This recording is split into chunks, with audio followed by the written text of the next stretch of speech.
बिस्मिल्लाहिर्रहमानिर्रहीम। अस्सलाम वालेकुम जी, मेरा नाम अफज़ाल अरशद है। मैं आपके साथ आज एक कमर्शियल रेसिपी शेयर कर रहा हूँ। पूरियाँ बनाना मैंने काफ़ी टाइम पहले सीखा था और उसके बाद मुझे कभी बाज़ार से ख़रीदने की ज़रूरत नहीं पड़ी। जिस तरह बाज़ार में बनती हैं वही तरीका मैं आपको एलेबोरेट कर दूँगा अपने किचन के अंदर, ताकि आप आसानी से घर पे बना सकें और आपको हलवा पूरी बनाते हुए कोई मसला ना आए। ये फेल प्रूफ रेसिपी होगी। अगर आप इसको इसी तरह फॉलो करते हैं तो इंशाल्लाह आपको कभी पूरियाँ ख़रीदने की ज़रूरत नहीं पड़ेगी। एक रेसिपी मैंने पहले भी शेयर किया, लेकिन उससे ज़्यादा आसान तरीके से आज बनाएंगे। सबसे पहले आपने मैदा लेना है। मैदा आपका छना हुआ हो। आधा किलो मैदा एक बोल के अंदर ले लें और इसके अंदर थोड़ा सा आपने नमक डाल लेना है, मतलब कि एक 2 पिंच के बराबर, हाफ़ टी स्पून। थोड़ा सा इसके अंदर हल्का सा फ्लेवर आ जाए। इसके अलावा इसके अंदर हमें किसी भी चीज़ की ज़रूरत नहीं है, सिर्फ पानी डालेंगे और इसकी डो बना लेंगे। अब मेन चीज़ यहाँ पे आती है कि इसके अंदर पानी कितना जाएगा।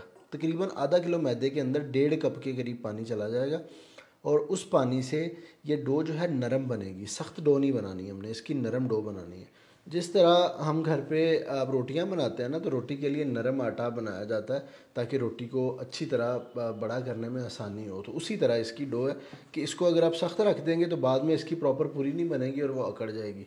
अच्छा, जब ये डो की शक्ल में आ जाए तो इसको आपने एक टेबल पे निकालना है। अब देखेंगे ये डो नरम कितनी है। ये देखें कि ये ऑटोमेटिकली, इसको आप थोड़ा सा हाथ लगाएंगे तो ये ढलती जाएगी। इस तरह नरम होनी चाहिए। और इसको अब जो है इस तरह हाथ की हथेली से आप थोड़ा सा इस तरह मसलेंगे तो इसके अंदर ग्लूटन पैदा होगा और उससे इस डो के अंदर एक लचक आ जाएगी और स्मूथनेस आएगी इसके अंदर। ये देखें, इस तरह 3-4 मिनट के लिए इसको इस तरह गूंदें।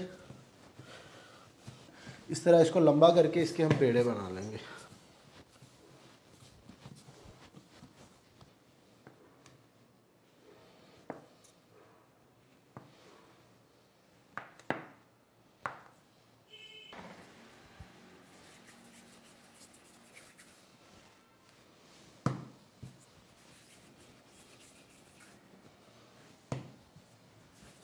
अब इसमें जो ख़ास स्टेप है ना, वो आता है कि इसको आपने एक जिस बर्तन में भी आप इसको रखेंगे ना, पहले तो उसको आपने अच्छी तरह ग्रीस करना है। घी लगा लें अच्छी तरह, घी ऑयल कुछ भी हो आपके पास वो लगा लें, ताकि ये आटा क्योंकि नरम है ये नीचे ना चिपके। अब ये जो पेड़े हैं ना, इनको इधर रख दें इसके अंदर, और इन पेड़ों के ऊपर भी ये आपने अच्छी तरह घी लगाना है।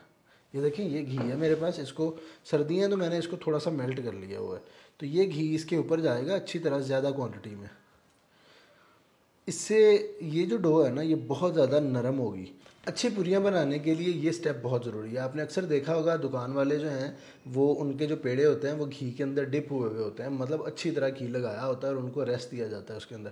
उसकी वजह ये है कि जब फ़ैट इस डो के अंदर जाती है ना, तो ये इतनी नरम हो जाती है कि आपको इसको बहुत ज़्यादा बेलने की ज़रूरत नहीं पड़ती। आप हाथ लगाते हैं तो ये अच्छी तरह फूल जाती है, बड़ी हो जाती है, और जब ऑयल में डालते हैं तो प्रॉपर फूली हुई और नरम पूरी बनती है। तो वही इसके अंदर कॉन्सेप्ट है कि इन पेड़ों को घी अच्छी तरह आपने लगा के रखना है, फिर आपकी अच्छी पूरियाँ बनेंगी। ये एक मेन इसके अंदर जो है वो कह लेंगे एक सीक्रेट आप कह लेंगे। अब जबकि इसको हमने इन पेड़ों को अच्छी तरह घी लगा के इधर रख दिया, अब इनको आपने ढक के रख देना रेस्ट देने के लिए। आधे से पौना घंटा इसको लाजमी रेस्ट चाहिए, उससे ज़्यादा होगा तो और ज़्यादा बेहतर है। तकरीबन 1 घंटे के लिए आप इसको छोड़ें, उसके बाद हम इसकी पूरियाँ बनाएंगे। अब आटा गूंदने वाला काम तो हमारा हो गया है, आटा तैयार भी है, 1 घंटा उसको रेस्ट दे दिया। अब जो अगली मेन चीज़ इसमें आती है वो ये है कि इसको आपने फ्राई कैसे करना है। अब जितनी गलतियां आप लोगों से होती हैं वो इसी पॉइंट पे होती हैं कि आप इसको तेल को गर्म नहीं करते। जब तेल गर्म नहीं होगा तो 2 मसले आएंगे। एक तो आपकी पूरी अकड़ेगी, नरम नहीं होगी, दूसरे नंबर पे ऑयली हो जाएगी। ठंडे तेल में डालेंगे तो वो मैदा उस ऑयल को चूस लेगा।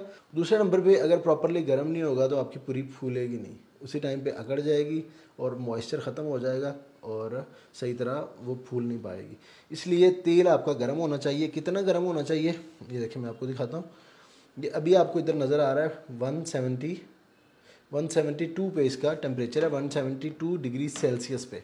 अगर आपके पास थर्मोमीटर नहीं है तो इतना इसका टेम्परेचर हो कि इसके अंदर से हल्का हल्का आपको धुआं उठता हुआ नज़र आए, तो फिर ये प्रॉपरली गर्म होगा। अब ये जो पेड़े हैं हमने इधर रखे थे, ये आप एक टेबल के ऊपर इस तरह ग्रीस कर लें, घी लगा लें, ताकि इस पेड़े को हम बड़ा कर सकें। आपने ये पेड़ा इधर से लेना है और ये इधर रेस्ट देने के बाद ऐसे हो जाएगा जैसे मलाई होती है। इसको आप हाथ लगाएंगे, ये इस तरह बढ़ता जाएगा। ये देखें, तो इसी तरह इस पेड़े को होना चाहिए और इसको आप हाथों से बड़ा कर लें। आपको रोटी की तरह इसको बेलने की ज़रूरत नहीं है, सिर्फ हाथ लगाते जाएं, ये खुद ब खुद बड़ा होता जाएगा। और एक आपने जो नॉर्मल साइज़ की पूरी होती है उतने साइज़ में इसको ले जाना, ताकि ये ज़्यादा पतला ना हो कहीं से, इसकी थिकनेस बराबर होगी तो ये पूरी फटेगी नहीं और प्रॉपर फूल जाएगी। और जब तेल गर्म हो तो इसको उठा के आपने इस ऑयल के अंदर डाल देना है और इसको ऑयल के अंदर रहने देना है, फिर ये फूलेगी, इसके ऊपर ऑयल जाना चाहिए। ये देख रहे हैं किस तरह ये गुब्बारा बन गया। बस इसको आपने इससे ज़्यादा नहीं पकाना, ये जितना टाइम इसको फूलने में लगेगा 3 से 4 से 5 सेकंड, उतना टाइम इसको पकने में लगता है। ये बिल्कुल लाइट सॉफ्ट पकी हुई, उसका राज यही है कि तेल गर्म होगा एकदम से पूरी फूलेगी, उतनी देर में ये पक जाएगी जितना इस मैदे को हमने रेस्ट दिया और अच्छी तरह पकाया। और बिल्कुल लाइट पूरी है, इसके अंदर तेल नहीं होगा। अब इसको निकाल के इधर हम रखते जाएंगे। और ये हर पूरी के साथ होगा, ये कोई ऐसा नहीं है कि आपका लक है तो कोई फूल जाएगी कोई रह जाएगी। मतलब इसका तरीका आप फॉलो करेंगे तो ये पूरियाँ अच्छी तरह आपकी बेहतरीन पकेंगी।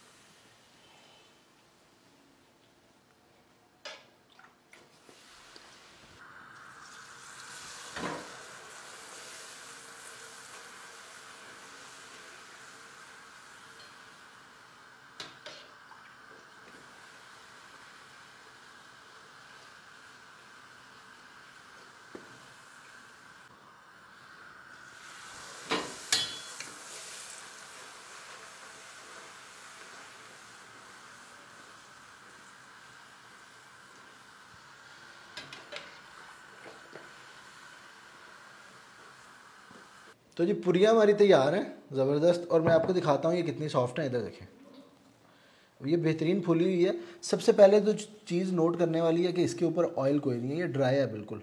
ये जो मेरे हाथों को पहले से ऑयल लगा हुआ है वही है, ऐसा नहीं होगा कि ऑयल में निचड़ी हुई होंगी। दूसरे नंबर पे ये चीज़ देखें, ये देख रहे हैं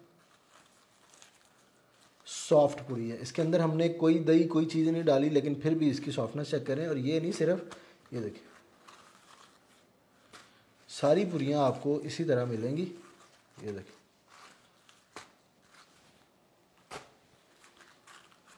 और जब आप इसको तोड़ेंगे तो भी नरम है। ये देखें, वो नहीं है, वो रबड़ होती है ना, एक पूरी जो होती है वो रबड़ की तरह होती है, वो चीज़ नहीं है। ये देखें बिल्कुल सॉफ्ट और बेहतरीन। इसी तरह आप बनाएंगे तो पूरी बनाते हुए इंशाल्लाह आप अब कभी फेल नहीं होंगे। अगर आप ये सारी चीज़ें स्टेप्स फॉलो करते हैं तो आपकी बेहतरीन पूरियाँ बनेंगी।